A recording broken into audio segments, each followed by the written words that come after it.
आगे बढ़ते हैं और डायनेमिक्स के और भी क्वेश्चन सॉल्व करते हैं, क्योंकि अलग अलग तरह के क्वेश्चंस बनाने से ही आपका दिमाग खुलेगा। और इसको आप पहले, ये 71 क्वेश्चन नंबर है लेवल 3 का, इसको आप पॉज करो, वीडियो को ट्राई करो और नहीं बने तब दोबारा आना।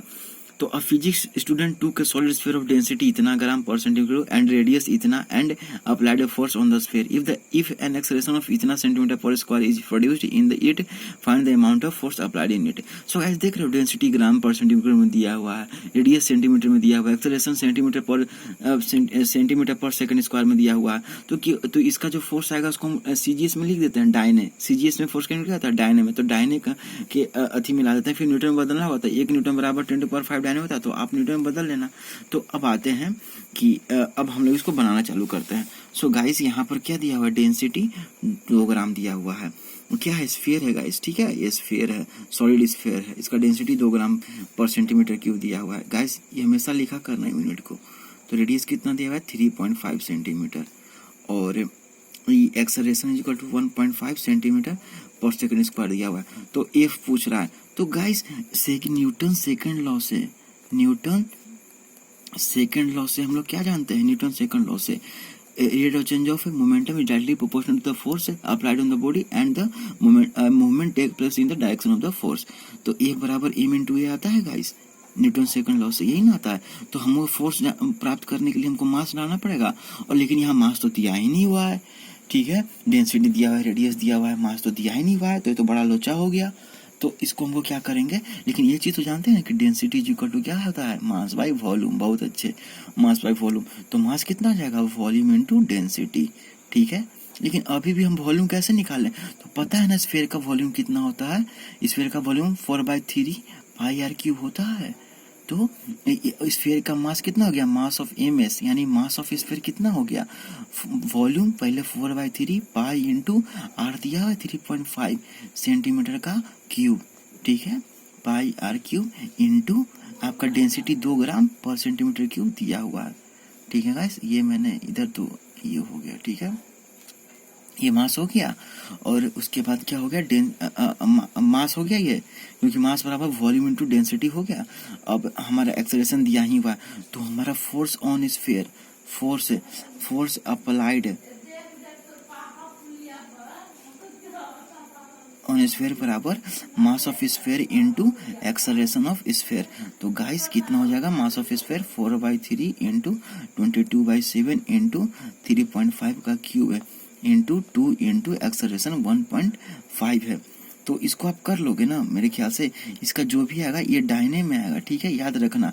ये सीजीएस यूनिट है, ठीक है, सब ग्राम पर सेंटीमीटर था, और इसको अगर आपको इन न्यूटन में बदलना है, ये पूरा जो वैल्यू आएगा ये डायने में आएगा, इसको आप कैलकुलेट कर लेना, ठीक है गाइस, क्योंकि आप इतना तो कर ही सकते हो, जेई की स्टूडेंट की तैयारी कर रहे हो, तो ये डायने में आएगा। इसको न्यूटन में बदलना होगा, तो इसको डिवाइड कर देना किससे, 10⁵ से, क्योंकि 1 न्यूटन इज इक्वल टू कितना होता है, 10⁵ डायने होता है।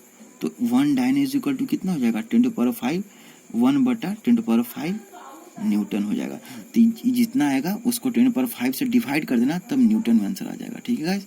सो हालांकि इसका आंसर मैं बता देता हूँ ताकि आप लोगों को दिक्कत ना हो। 71 का आंसर कितना देता है, बस थोड़ा सा आपकी जानकारी के लिए, ये आंसर देता है, इसको कैलकुलेट करेगा तो 539 डायने आ जाता है। ऐसे भी दिख रहा है 7×5 35, 3×5 15 वगैरह कुछ कटेगा, ठीक है, तो आप इसको कर लेना, ठीक है। बस यहाँ पर ये दिक्कत है कि डेंसिटी बराबर मास बाई वॉल्यूम होता है, mass equal volume into density होता है, ठीक है, यहाँ मास नहीं दिया हुआ था, तो force applied on the sphere, ठीक है गाइस। मुझे उम्मीद है आपको कोई दिक्कत नहीं होगा। आगे बढ़ते हैं।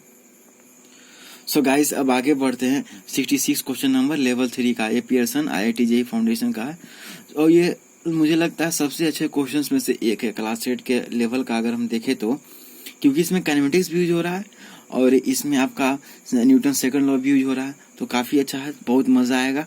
और इसको आप पहले पॉज करके क्वेश्चंस को पढ़ लो, खुद से ट्राई करो ईमानदारी से, और जहाँ दिक्कत अगर हुआ कहीं तो फिर मेरा सोल्यूशंस देखना। तो अच्छा लग रहा होगा तो दूसरों को शेयर करो और सब्सक्राइब भी करो चैनल को गाइस, सपोर्ट बहुत जरूरी है।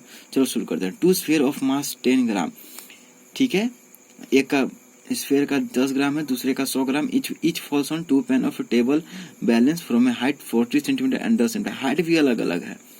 If both are brought to rest in 0.1 second, determine the force exerted by each sphere on the pans. ठीक है गाइस, अब आपने पढ़ लिया इसको. अब मैं इसको साइड में रख के और बनाता हूँ इसका. ठीक है, तो गाइस एक स्फीयर, तो स्फीयर एक स्फीयर को ए में मान लेते हैं, तो इसका कितना है मास 10 ग्राम. दूसरे स्फीयर को क्या मान लेते हैं गाइस, इसका 100 ग्राम मान लेते हैं. ठीक है गाइस, हो गया. सो गाइस पहले वाले स्फीयर का मास 10 ग्राम, दूसरे वाले का 100 ग्राम. ठीक है, और पहले वाले कितने हाइट से जा रहा है, एच ए बराबर कितने हाइट से गाइस हो रहा है 40 सेंटीमीटर से, और दूसरे वाले एच बी बराबर 10 सेंटीमीटर से. मतलब कुछ ऐसा है कि ये आपको ये एम ए यहाँ पर है और ये 40 यहाँ पर ये गिर रहा है. ठीक है, यहाँ पर इस टेबल बैलेंस रखा हुआ है. ठीक है, टेबल बैलेंस आपको मुझे लगता है ये कुछ तराजू जैसा शायद रखा हुआ मेरे ख्याल से, है ना. टेबल बैलेंस मतलब वही होता है. तो ये यहाँ से यहाँ तक कितना है 40 सेंटीमीटर और ये एम में गिर रहा है. और एक और टेबल बैलेंस है यहाँ पर, यहाँ से गिर रहा है एम बी. ठीक है गाइस, क्योंकि ये 10 ही है, 10 ही सेंटीमीटर. ठीक है, और ये कितना है, ये 40 सेंटीमीटर से ऊपर से गिर रहा है. सो गाइस अब हमको पहले यहाँ पर वेलोसिटी देख लेना होगा कि यहाँ पर वेलोसिटी कितना आया. ठीक है, गिरने से पहले, क्योंकि जैसे ही गिरा तो 0.1 सेकंड में दोनों 0.1 सेकंड में delta T is equal to 0.1 second में दोनों गिरने के बाद रेस्ट में आ गया. तो पूछ रहा है कि दोनों, ये पैन 1 मान लीजिए, पैन ए है, पैन बी है, दोनों कितना फोर्स लगाएगा इस पैन पे. तो गाइस सबसे पहले v square is equal to u square plus 2 से निकाल लेता हूँ दोनों का वेलोसिटी, यहाँ का वेलोसिटी. तो गाइस यहाँ पर u तो 0 है, यहाँ पर दोनों का u इज इक्वल टू 0, तो हम लोग v square is equal to हम लोग 0 प्लस और 2g को 10 मान लेते हैं, क्योंकि नीचे तो g ही लग रहा है ना, एक्सेलरेशन ड्यू टू ग्रेविटी. इसको भूलना नहीं गाइस. ठीक है, एक्सेलरेशन ड्यू टू ग्रेविटी तो लग ही रहा है. तो 10 इंटू, और एस कितना है इसके लिए 40 है. पहले एम ए के लिए निकाल रहा हूँ यहाँ पर. अब एम, ठीक है, वी स्क्वायर, तो यहाँ पर 10, इसको मीटर में बदल लिया 40 सेंटीमीटर को, तो ये कितना आ गया, v is equal to √8 metre per second. ठीक है, अब v square is equal to e square plus 2s से इसको भी निकाल लेता हूँ, एम बी का भी. ठीक है, दो स्फीयर था ना, तो मैंने एक को a मान लिया, एक को b मान लिया. ठीक है, यहाँ पर लिखा भी हुआ एम ए बराबर 10 ग्राम, एम बी बराबर 100 ग्राम, एच ए बराबर 40 सेंटीमीटर, एच बी बराबर 10 सेंटीमीटर. और यहाँ पर इसका रिप्रेजेंटेशन भी दिया हुआ है कि ये मास यहाँ पर है, ये एम बी यहाँ पर है, ये गिरा यहाँ पर फ्री फॉल हो रहा है. ठीक है, नीचे जी लग रहा है. तो v square is equal to कितना हो जाएगा, यू स्क्वायर है, तो यू इसका भी 0 प्लस 2 इंटू 10 इंटू ये 10 सेंटीमीटर से गिर रहा है, तो ये ठीक है कट गया, 100 ऊपर 100 नीचे, तो v is equal to √2 metre per second. ठीक है, अब मैंने क्यों निकाला, क्योंकि हमको अगर मैंने गाइस अगर मैंने ऊपर की ओर अगर पॉजिटिव लिया है, वेलोसिटी को पॉजिटिव लिया है, ठीक है, तो नीचे वाले जो इस साइड होगा वो ऑटोमेटिकली नेगेटिव हो जाएगा. ये साइन कन्वेंशन फिजिक्स में बहुत इंपॉर्टेंट, क्योंकि मोमेंटम एक वेक्टर क्वांटिटी है. तो हमारा चीज के लिए चेंज इन मोमेंटम कितना हो जाएगा, change in momentum delta p. ठीक है, डेल्टा पी है change in momentum of sphere a, कितना हो जाएगा, p final minus p initial. तो पी फाइनल कितना हो गया, फाइनल वेलोसिटी गाइस 0 हो गया. ठीक है, I think mass into final momentum 0 और माइनस क्योंकि हम लोग ऊपर की ओर पॉजिटिव लिए हैं तो नीचे की ओर माइनस हो जाएगा. ठीक है, तो माइनस आपका 10 ग्राम. ठीक है, बटा 1000, मैं इसको केजी में बदल देता हूँ, इंटू √8. ठीक है, ये तो कितना हो जाएगा आपको √8 upon 100 kg metre per second. ये डेल्टा पी हो गया इसके लिए, और डेल्टा पी भी कितना हो जाएगा.